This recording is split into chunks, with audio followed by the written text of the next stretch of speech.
आधार card किस तरह से डाउनलोड करोगे, अगर आपके पास आधार कार्ड नंबर नहीं है तो उसको किस तरह से डाउनलोड करोगे। उसके अलावा आपका आधार कार्ड कौन सा बैंक से लिंक है, वो आधार कार्ड के जो फिंगर रहता है लॉक और अनलॉक, सारी डिटेल इसी वीडियो में आपको सिखाऊंगा। चलिए वीडियो को शुरू करते हैं। नमस्कार दोस्तों, मैं हूं रामचंद्र, आप सभी को स्वागत है मेरा यूट्यूब चैनल पे।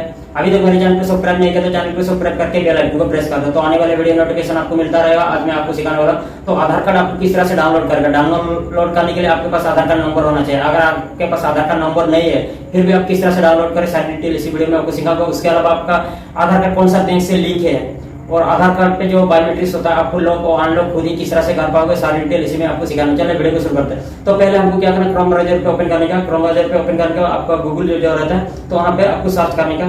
तो थोड़ा मेरा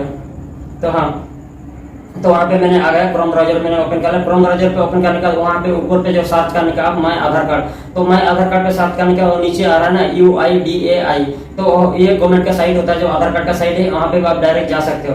तो मैंने पहले माय आधार कार्ड पे सर्च करके निकले, आपको इसीलिए बोला कि आपको आसानी से आपने सर्च कर पाओगे। तो उसके बाद नीचे जो आ रहा है UIDAI, तो वहाँ पे आपको क्लिक करना, वहाँ पे क्लिक करने के बाद आधार कार्ड का पोर्टल पे आप आ जाओगे। उसके बाद साइड पे रहता है ना तीनों लाइन पे, आपको वहाँ पे क्लिक करने का। वहाँ पे क्लिक करने का माय आधार कार्ड आ रहा है ना, माय आधार कार्ड पे आपको वहाँ पे क्लिक करने का। माय आधार कार्ड पे क्लिक करने का वहाँ पे आधार कार्ड सर्विस रहता है ना, वो माय आधार कार्ड पे क्लिक करना, आधार कार्ड सर्विस पे आपको जाना पड़ेगा। आधार कार्ड सर्विस पे जाने के बाद आपको वहाँ पे देखो बहुत सारे आपको ऑप्शन देखने को मिलेगा। जिस तरह से रिट्रेवल आधार वहाँ पे आ रहा है ना, रिट्रेवल आधार आ रहा है ना, वहाँ पे आपको एक फॉरगेट EID और UID नंबर जो आपका, अगर आपके पास आधार कार्ड नंबर नहीं है तो आपको इसी के थ्रू से आप कर सकते हैं। तो चले हम यहाँ पे क्लिक कर देते हैं फॉरगेट EID नंबर, नहीं तो UID नंबर पे हम क्लिक कर लेते हैं। तो वहाँ पे क्लिक करने के बाद आपको, आपके पास अगर आपको आधार कार्ड नंबर चाहिए तो आपको आधार कार्ड पे क्लिक करने का, नहीं तो एनरोलमेंट ID नंबर चाहिए तो आपको एनरोलमेंट ID नंबर पे आपको नीचे क्लिक करना चाहिए। तो उसके बाद आपको नीचे पे आने का, तो हमको आधार कार्ड नंबर चाहिए तो हम आधार कार्ड पे क्लिक करते हैं। उसके बाद नीचे हमारा नेम, जो आधार कार्ड नंबर हम जिसको चाहिए तो उसका जो नेम रहता है ना वो सही नेम डालने का, वहाँ पे कैपिटल लेटर पे आपको डालना पड़ेगा, कैपिटल की स्मॉल पे आप डाल सकते हो, पूरा नेम उसका डालना पड़ेगा। उसके बाद उसका जो आधार कार्ड पे जो मोबाइल नंबर हमने दिया है, ज्यादातर की ये जो प्रॉब्लम आता है ये छोटे बच्चे के लिए, अभी जो नया आधार कार्ड बना रहा है तो उसको आने के लिए लेट हो जाता है। तो कभी भी अगर आपके भी आधार कार्ड आपका नंबर नहीं तो इसी तरह से आप भी आधार कार्ड डाउनलोड कर सकते हो। तो क्या करेंगे, आपका मोबाइल नंबर वहाँ पे डालने का, मोबाइल नंबर डालने का, नीचे जो कैप्चर कोड दिया हुआ है ना तो वहाँ पे आपको कैप्चर कोड डालने का। कैप्चर कोड डालने के बाद वहाँ पे सेंड OTP लिखा हुआ है नीचे, जो सेंड OTP पे क्लिक करने का तो OTP जनरेट हो जाएगा। ऊपर पे आ रहा है ना OTP जनरेट सक्सेसफुल, तो आपका जो मोबाइल रजिस्ट्रेशन है वहाँ पे एक OTP जाएगा, वही OTP आपको नीचे फिलअप करना पड़ेगा। तो चलिए मैंने वहाँ पे OTP फिलअप कर देता हूँ। तो OTP फिलअप करने के बाद वो देखो आगे प्रोसीड करने के बाद आ जाएगा ये आधार नंबर। तो आपका जो आधार नंबर है वहाँ पे जो शो कर रहा है ना वो लास्ट 4 नंबर है आपको शो करेगा, और मैसेज पे आपको मिल जाएगा पूरा आधार नंबर। चलो वो भी दिखाता हूँ। तो मैसेज पे आपको इस तरह से ही मिलेगा, जो आधार नंबर आप है ना वो 12 आधार नंबर आपको वहाँ पे पूरा डिटेल मिल जाएगा। उसके बाद आपने डाउनलोड कर सकते हो। तो इसी तरह से आपको पहले आधार कार्ड नंबर निकालने का, अगर आधार कार्ड नंबर नहीं है आपके पास तो आधार कार्ड नंबर पहले आपको निकालना पड़ेगा। तो इसी तरह से आपको आधार कार्ड नंबर निकाल सकते हो। उसके बाद आपको फिर गूगल क्रोम पे आने का, गूगल क्रोम पे सर्च करने का लॉगिन आधार पे सर्च करने का, नीचे आ रहा है ना माय आधार लॉगिन, तो वहाँ पे आपको क्लिक करने का। तो क्लिक करने का इसी तरह से एक इंटरफेस आ रहा है, तो वहाँ पे लॉगिन ऑप्शन आ रहा है ना, तो आपको लॉगिन पे क्लिक कर देने का। चलिए मैंने फटाफट कर देता हूँ। मैं लॉगिन पे क्लिक करने का, तो वहाँ पे इंटर योर आधार नंबर, मैंने अपना आधार नंबर डाल देता हूँ। उसके बाद कैप्चर कोड दिया है ना वो कैप्चर कोड मैंने डाल देता हूँ। कैप्चर कोड डालने के बाद वहाँ पे आधार कार्ड नंबर आ रहा है। उसके बाद नीचे आ रहा है ना OTP, तो कैप्चर कोड डालने के बाद OTP, तो OTP हमने रिक्वेस्ट करते हैं तो OTP वहाँ पे हम डाल देते हैं। तो OTP वहाँ पे डालने का वहाँ पे हम लॉगिन कर लेते हैं। तो लॉगिन करने के बाद वहाँ पे देखो इसी तरह से एक इंटरफेस आ जाएगा। जितना सर्विस आपको मिल रहा है ना आधार कार्ड पे खुद से जिस तरह से हम कर पाएगा तो सारी डिटेल वहाँ पे आपको शो करेगा। तो वहाँ पे देखो एड्रेस अपलोड कर सकते हो। तो एड्रेस अपलोड करने के लिए जो एड्रेस आपने अपलोड करना चाहते हो तो वहाँ पे एक ID प्रूफ आपको बनाना पड़ेगा। चलो वो किस तरह से करेगा वो भी मैं आगे आपको बताऊंगा। तो जो मेन चीज होता है ना वही मैं आपको सिखाऊंगा। तो वहाँ पे डॉक्यूमेंट अपलोड, ये सारे बैंक के सेंडिंग स्टेटस और बहुत सारे आपका जो मैं बोल रहा हूँ लॉक और अनलॉक बायोमेट्रिक्स, वो भी मैं आगे दिखाऊंगा। ये सारे देखो बहुत सारी फैसिलिटी वहाँ पे देखने को मिल रहा है। तो वहाँ पे देखो एड्रेस अपडेट किस तरह से करोगे, तो एड्रेस अपडेट पे क्लिक करके इस तरह से इंटरफेस आता है, एड्रेस अपडेट आधार ऑनलाइन। तो वहाँ पे आपको क्लिक करने का ऊपर पे, तो वहाँ पे क्लिक करने का देखो ये ऑनलाइन सेंटर पे जाके भी आप कर सकते हो। CSC सेंटर जहाँ पे रहता है तो वहाँ से भी आपको आधार कार्ड केंद्र जहाँ पे बोलते हैं ना वहाँ पे जाके भी आप अपडेट कर सकते हो। उसके अलावा अगर खुद करना चाहते हो तो इस तरह से आपको करना पड़ेगा। तो वहाँ पे देखो एड्रेस पे आ रहा है ना नो लिमिट, वहाँ पे लिखा है ना, तो आपको वहाँ पे क्लिक करना प्रोसीड अपडेट आधार। तो वहाँ पे आपको क्लिक करना, वहाँ पे क्लिक करने का देखो आपका वहाँ पे बहुत सारी डिटेल भरना पड़ेगा, आपका एड्रेस का पूरा डिटेल आपको वहाँ पे भरने के बाद नीचे जो लिखा है ना मैनुअली अपलोड, जो मैं बोल रहा था डॉक्यूमेंट आपको एक बनाना पड़ेगा, तो उसको वहाँ पे मैनुअली आपको अपलोड करना पड़ेगा।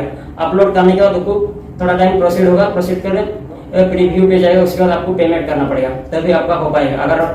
अगर आपने डॉक्यूमेंट सही से बनाया तो वो हो जाएगा, अगर आपने कुछ गलत डॉक्यूमेंट बना दिया और रिजेक्ट हो जाएगा, लेकिन आपको बैलेंस रिफंड नहीं मिलेगा।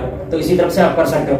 उसके अलावा नीचे आ रहा है डाउनलोड आधार, जो मैं बोल रहा हूँ डाउनलोड आधार। पहले जिस तरह से आधार कार्ड नंबर में बोला, किस तरह से आधार कार्ड नंबर मिलेगा, अगर आपके पास आधार कार्ड है, नंबर है, तो इसी तरह से आप कर सकते हो। डाउनलोड आधार पे आके आपने वहाँ पे क्लिक करके, तो वहाँ पे देखो डाउनलोड पे क्लिक करने का तो इसी तरह से इंटरफेस आता है। तो वहाँ पे डाउनलोड ऑप्शन आ रहा है, तो डाउनलोड पे क्लिक करके आपका जो पीडीएफ फाइल है वो आपका आधार कार्ड है वो डाउनलोड, वहाँ पे कांग्रेचुलेशन डाउनलोड सक्सेसफुल हो गए। तो डाउनलोड जो होता है ना उसको एक लॉक रहता है, जिस तरह से वहाँ पे लिखा रहता है ना पीडीएफ फाइल जो है वो लॉक रहता है। तो लॉक के आपको ओपन करने के लिए जो आपका नेम रहता है ना वो name first name capital letter पे आपको डालने का 4, उसके बाद जो ईयर्स रहता है ना वो ईयर्स डाल देगा, तो ये ओपन हो जाएगा। तो इसी तरफ से आपने डाउनलोड कर सकते हो। डाउनलोड के बाद ऑर्डर आधार पीवीसी कार्ड, जो अगर आपने पीवीसी कार्ड पे अपना ऑर्डर करना चाहते हैं तो यहीं से कर सकते हो। इसके लिए आपको चार्जेस पे करना पड़ेगा, 50 रुपये आपको चार्जेस पड़ेगा। तो वहाँ पे देख सकते हो ना, तो पीवीसी ऑर्डर के लिए जो एड्रेस आपने आधार कार्ड पे है तो वही एड्रेस पे आ जाएगा। तो ऑर्डर के लिए आपको मिनिमम 50 रुपया चार्जेस पड़ता है। तो चलो, तो उसके बाद वहाँ पे देखो तो आपको पेमेंट ऑप्शन आ रहा है ना, तो पेमेंट ऑप्शन क्लिक करने का तो आपका वो ऑर्डर सक्सेसफुल हो जाएगा।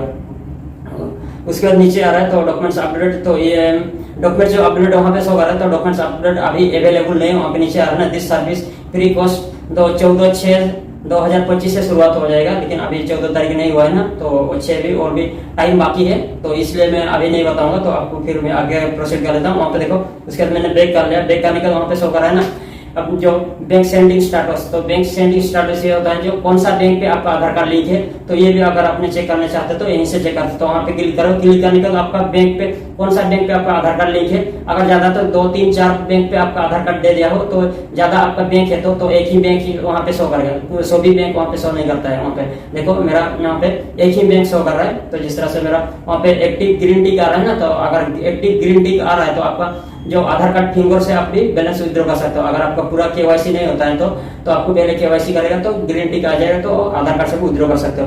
तो चलो उसके बाद फिर हम डैशबोर्ड बोर्ड पे जा रहे हैं, तो बैक हो गया, तो वहाँ पे हाँ यहाँ पे आ गए। तो उसके बाद हमने फिर देखते हैं, तो नीचे डायरेक्ट हम आपको बताता हूँ अभी लॉक और अनलॉक बायोमेट्रिक्स, जो ये लॉक और अनलॉक बायोमेट्रिक्स क्या होता है। जब भी हम आधार कार्ड ओपन करते हैं ना, कहीं भी हम बैलेंस विड्रॉ करते हैं, हम फिंगर डालते हैं ना, फिंगर डालने के बाद हम आधार कार्ड थ्रू से हम बैलेंस विड्रॉ कर सकते हैं हमारा बैंक से। तो इसको हम अगर लॉक करके रखना चाहते हैं तो लॉक करके रख सकते हो, अगर अनलॉक करके रख सकते हो तो कुछ प्रॉब्लम नहीं, पहले अनलॉक ही रहता है। जब आधार कार्ड बनाते हो अनलॉक ही रहता है। अगर आपने लॉक करना चाहते हो तो इसी के थ्रू से आप लॉक कर सकते हो। लॉक करने से एक बेनिफिट रहता है, अगर कोई भी आपका बैंक से चोरी करना चाहता है तो आपका फिंगर लेके तो कोई भी नहीं कर पाएगा, वो ओपन ही नहीं कर पाएगा, क्योंकि आपने पहले से लॉक करके रखा। तो लॉक करने के लिए वहाँ पे लॉक एंड अनलॉक बायोमेट्रिक्स लिखा हुआ है ना, तो वहाँ पे क्लिक करने के बाद वहाँ पे देखो तो किस तरह से आपने लॉक करोगे पूरा डिटेल वहाँ पे लिखा है। उसके बाद आपने वहाँ पे लॉक बायोमेट्रिक्स आ रहा है ना, अगर आपने पहले से लॉक कर दिया तो वहाँ पे अनलॉक बायोमेट्रिक्स आएगा। तो वहाँ पे मैं टिक कर देता हूँ, टिक करने के बाद अब देखो आगे प्रोसीड कर देता हूँ, यहाँ पे नेक्स्ट कर देता हूँ। नेक्स्ट करने के बाद वहाँ पे देखो your biometrics has been lock, अभी मेरा जो आधार कार्ड है वो लॉक हो गया। तो अभी मेरे लॉक करने के बाद वहाँ पे बैक करेगा आएगा, तो वहाँ पे एक सिंबल आ रहा है लॉक का सिंबल आएगा। तो इसी तरह से आप भी आपका आधार कार्ड खुद ही लॉक भी अनलॉक भी कर सकते हो, इसके लिए कहीं भी जाने की जरूरत नहीं। जिस तरह से मैंने बोला जो आपका एड्रेस अपडेट, तो एड्रेस अपडेट ज्यादातर यहाँ पे इतना सक्सेसफुल नहीं होता है, उस पे रिजेक्ट भी हो जाता है, इसलिए आपको आधार कार्ड सेंटर पे जाके ही एड्रेस अपडेट करेगा तो वही अच्छा रहता है। तो वहाँ पे जितना सर्विस में आप लोग को बताया, बाकी सारी सर्विस वो अच्छा ही काम करता है। तो अभी तक मेरे चैनल को सब्सक्राइब नहीं किया तो चैनल को सब्सक्राइब करके बेल आइकन भी प्रेस कर दो और वीडियो को एक लाइक कर दो। मिलते हैं नेक्स्ट वीडियो के, तो अभी के लिए नमस्कार।